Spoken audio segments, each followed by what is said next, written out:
Welcome to another episode of Rambling with Phil. Today I'm coming to you, not live, but I'm coming to you on location from inside a car. And why am I coming to you live, or rather not live, but from inside a vehicle? I'm coming to you from inside a vehicle because today I'm going to provide you with what I consider to be my top 10 road trip tips.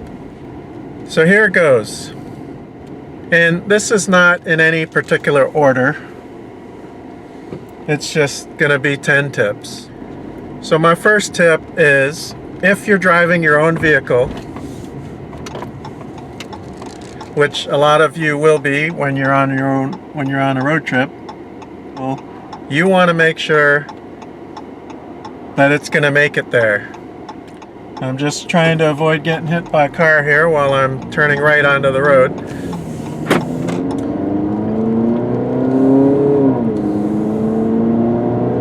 And avoid someone cutting me off. Okay, so you want to make sure you check all your fluids, and by all your fluids I mean your oil, your coolant levels, your washer fluid, all that kind of good stuff. Check your tires, make sure they're in good shape, make sure they're not cracked or anything like that. Check your wipers. You want to be able to see in case it rains. Check your lights, make sure all your lights work. You don't want to be driving somewhere in the dark and not be able to see. Now that's if you're bringing your own car. If you're renting a car instead of using your own car, you don't really need to check your fluids or anything like that, but you're going to want to do a walk around, maybe video the car that you rent to check for any damage. A lot of times the car rental places will have they'll walk around with you anyway to point out any damage, but the easiest thing to do is to video as you're walking around to make sure you get anything on the car that you might have missed pointing out on the piece of paper where you mark the issues. But that's a quick and easy way to for you to look back onto a video to see if there was any damage and whether you're responsible for it or not. You may want to just check the tires, make sure everything's good. Make sure you check the fuel gauge when you leave. Sometimes some of these car rental agencies, you have to return the car at the fuel level that you get it at, and it's not always full. Sometimes you get the car with a 3/4 tank full of gas. So that's one thing you're going to have to look for as well. But obviously, if you've got a rental car that you're taking on a road trip, there's not as much for you to check on before you leave, because usually, the cars are, they've had their oil changes and the fluids are all up and everything else. And if you have trouble along the way, because it is a rental vehicle, usually there's some roadside assistance number that you will be calling if you need help. Tip number 2, pick your route. You want to make sure, if you're going somewhere, you got to decide, are you wanting to get there fast, or you want to get there and see a bunch of stuff along the way? Take your time. So in order to do that, you'll probably want to get online.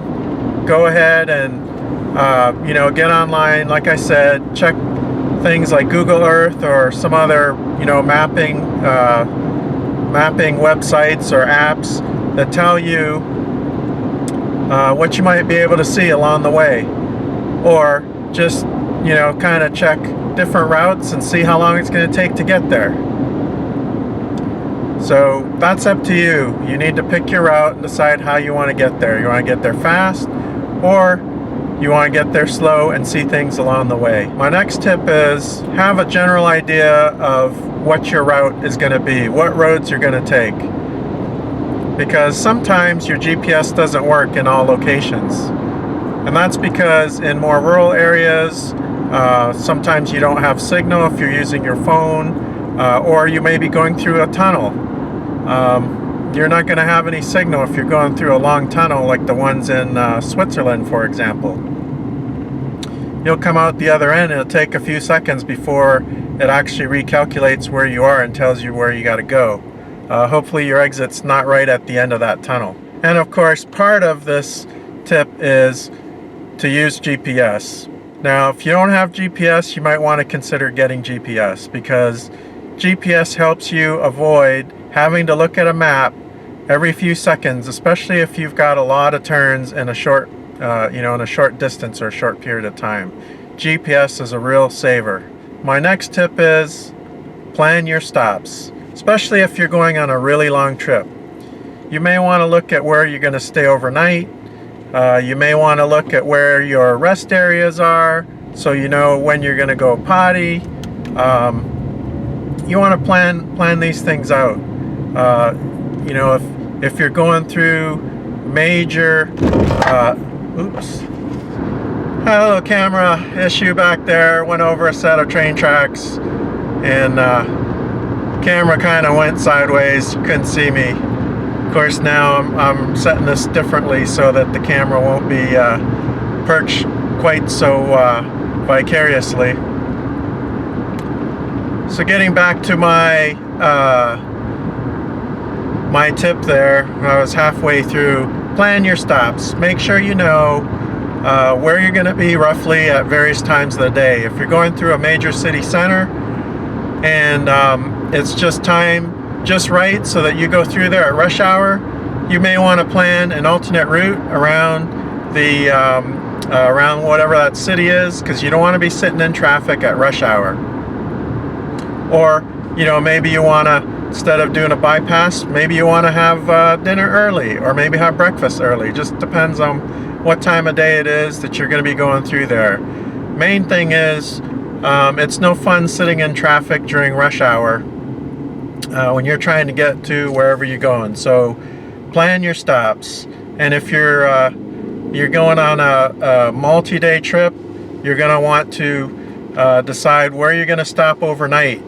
And if you're going to stop overnight, then you're going to want to potentially make arrangements ahead of time at hotels, because sometimes, depending on what time of year you're traveling, the hotels could be all booked up. So that's another thing that you're going to want to consider. Now, if you're actually taking your time and kind of doing the tourist thing and checking out spots along the way, well then maybe planning ahead may or may not work. It kind of all depends. You just got to play that by ear.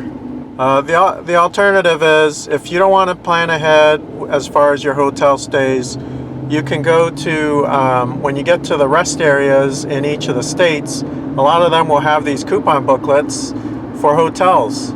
And, the hotel, or rather the booklet, has coupons in it for slightly cheaper rates. Sometimes they're even a lot cheaper than the regular rate.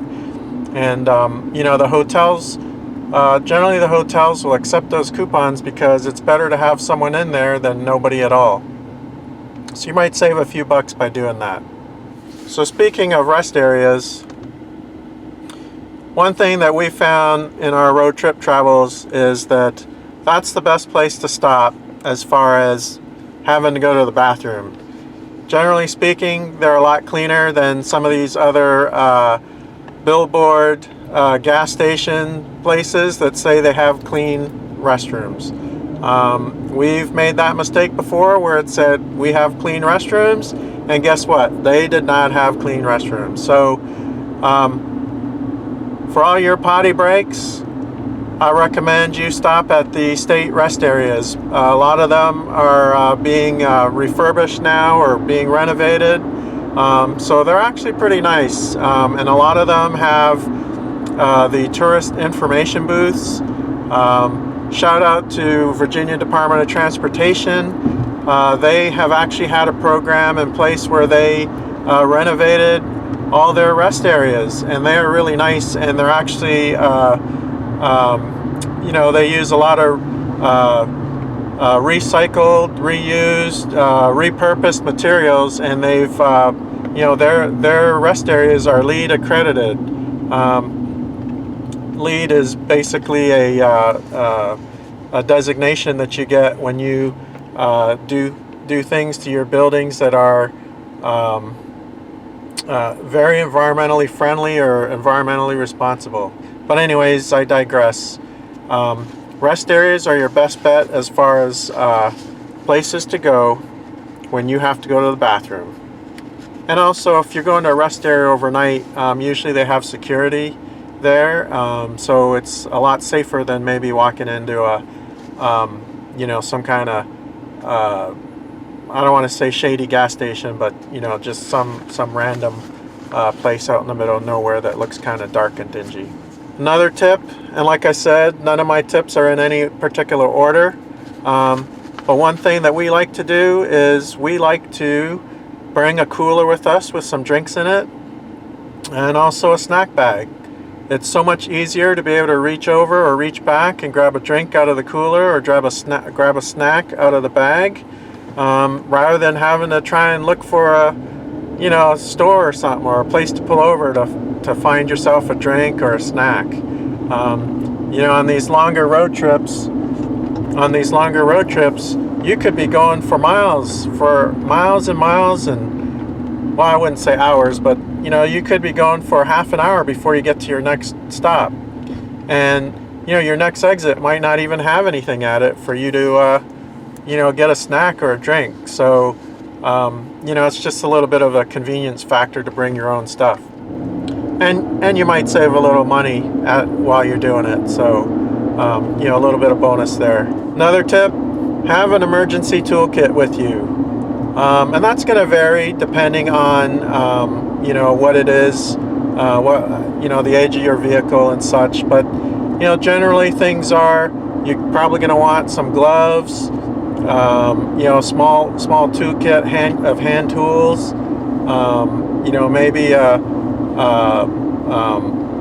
wipes, rags, anything that you might need if you have a flat tire, or duct tape works really good too on those leaks in your radiator hoses, assuming it's not a complete blowout. But a little leak, you can wrap the duct tape around the hose, and you're ready to go. You're good to go. You're back on the road, at least to get you to that service station where you can get a new hose. Another simple tip: know what side your gas tank is on. Now, if this is your own car and not a rental car, well, then you probably already know what side it's on. But if it is your own car that you're bringing, well, then just try to remember what side it's on. But if it's a rental car, a lot of the cars nowadays, if you look at the gas, the fuel gauge, you'll see a little triangle that shows you what side. It'll point to the side at which the gas tank is on. So that'll save you when you pull into a gas station and you pull up to the pump. That'll save you from having to pull back out and pull back in.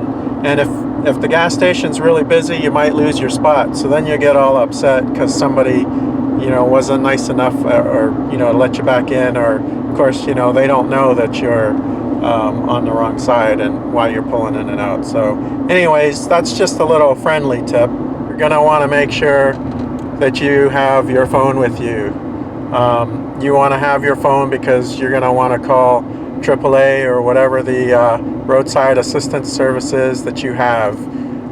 Without your phone, it's kind of hard to call if you're out in the middle of nowhere. So make sure you have your phone. Going along with that, you're going to want to make sure that you have your phone charger, your cords. Make sure those all work.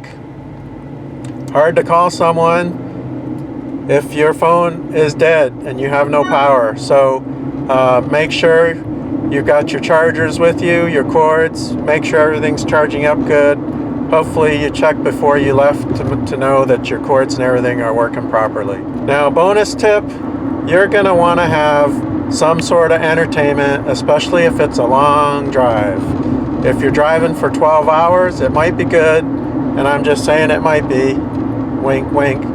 I'm just saying it might be good to have some kind of entertainment for your passengers, especially if your passengers are little kids. Have some games, or have, everybody's got, or almost everybody has a smartphone these days. So be prepared. Maybe have some movies even that you can stream on your smartphone. Just make sure, or just confirm that you have the unlimited data plan, because if you're paying for data, hopefully you're not going to go over your data limit, because when you go over, a lot of these plans are not real friendly as far as the additional cost for going over. So make sure you have some entertainment for your passengers, and some of that could be music. You know, if you don't have satellite radio, you may want to have some kind of FM transmitter, I guess, or receiver that will provide you with music that you might stream through your phone, or that, you know, music that you have saved on your phone that you can then transmit onto your radio, so that you're not driving for like 1,000,000 miles through an area, you know, where there's no radio signal. So just another friendly tip. So I think that's pretty much all the tips that I have. You know, I'm still driving. I've had some slight challenges with the camera, and I don't recommend you know, I don't recommend distracted driving. So, you know, don't necessarily be talking on the phone while you're driving. Some states actually, some states or even provinces in Canada, they have laws against driving while talking on your phone, and that includes hands-free devices. So you just got to be careful. You just got to know where you are. You know, as far as that goes, you don't want to get a ticket for talking on your phone, or, you know, recording a video for YouTube, because it's distracted driving. So there you have it. Those are my top 10 and some tips for a road trip. As I mentioned before, getting your car ready for a road trip, I've got a video on that. Just go to my channel, Rambling with Phil, and you'll see that there's a video on prepping your vehicle for a long road trip.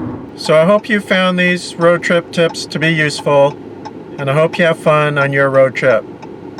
I know that I always have fun driving on my road trip, although it's a lot different for a driver than it is for a passenger. Thanks for watching Rambling with Phil. If you like this video and want to see more, please hit like and subscribe, and we'll see what we can do about getting you another video.